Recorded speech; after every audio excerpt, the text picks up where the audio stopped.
അപ്പം നാട്ടിൽ നിന്ന് ഇത് 1 മാസമായ വട്ടയിലയാണ്. അത് ഞാൻ ഫ്രിഡ്ജിൽ വെച്ചേക്കുമായിരുന്നു. പച്ചപ്പൊന്നും അങ്ങനെ അങ്ങ് പോയിട്ടില്ല, ഇച്ചിരി വാടിയിട്ടുണ്ട്. അത് ഞാനൊന്ന് നന്നായി കഴുകിയെടുത്ത് ഇന്ന് ഇലയപ്പം ഉണ്ടാക്കാനായിട്ട് അത് രാത്രിയിൽ ഞാനങ്ങ് ചെയ്ത് വെക്കുവാണേ. അപ്പം ഗോതമ്പ് പൊടിക്കകത്താണ് ഉണ്ടാക്കുന്നത്. മാവൊക്കെ ഞാനൊന്ന് കുഴച്ച് വെച്ചായിരുന്നു.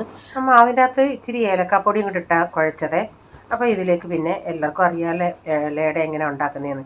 അതിലേക്ക് ശർക്കര ചീകിയതും തേങ്ങയും കൂടി ഇട്ട് കൊടുത്തിട്ട് ഞാനത് ഇഡലി പാത്രത്തിൽ വെച്ച് രാത്രിയിൽ അതൊന്ന് പുഴുങ്ങിയിട്ടിരുന്നേ. പിന്നെ പിറ്റേന്ന് രാവിലെ അതൊന്നുകൂടെ ചൂടാക്കിയിട്ട് കഴിക്കാനായിട്ട് എടുക്കാൻ എളുപ്പമായിരുന്നു.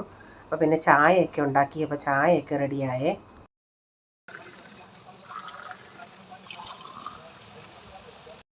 അപ്പോൾ ഉണ്ടാക്കിയെടുത്തതിന് ശേഷമുള്ള വീഡിയോ എടുക്കാൻ പറ്റിയില്ല, രാവിലെ അങ്ങ് മറന്നുപോയി. എല്ലാവരും എടുത്ത് കഴിച്ചു.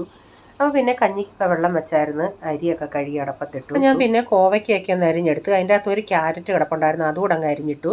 പിന്നെ ഇതിലേക്ക് സവാളയും കൂടെ അരിഞ്ഞിട്ട് 2 സവാള ഞാൻ എടുത്തരിഞ്ഞേ.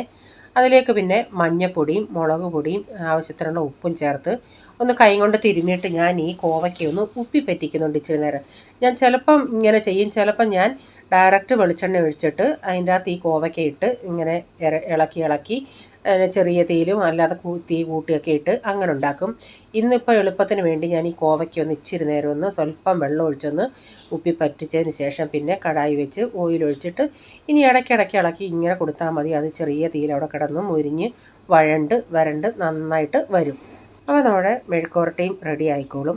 അപ്പം മീൻ വാങ്ങിച്ചായിരുന്നു. അപ്പം ഞാൻ ആ പിച്ചാത്തിയുടെ വാത്തലയൊക്കെ ഒന്ന് രാഗി ആക്കിയതിന് ശേഷം പിന്നെ മീനൂടെ വെട്ടിയെടുക്കട്ടെ.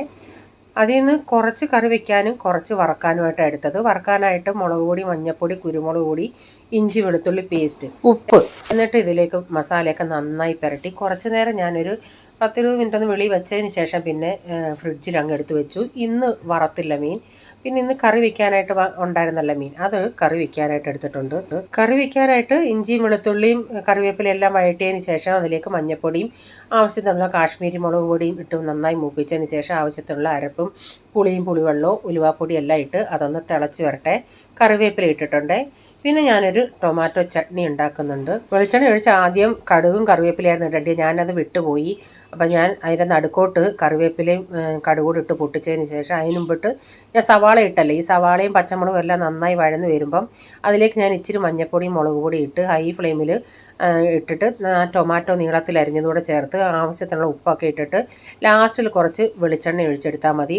അപ്പം മീൻകറിയൊക്കെ തിളച്ച് വറ്റിയായിരുന്നു. ഞാൻ ഉച്ചയ്ക്ക് എടുത്തതിന് ശേഷമാണ് വീഡിയോ എടുക്കാൻ ഓർത്തത്.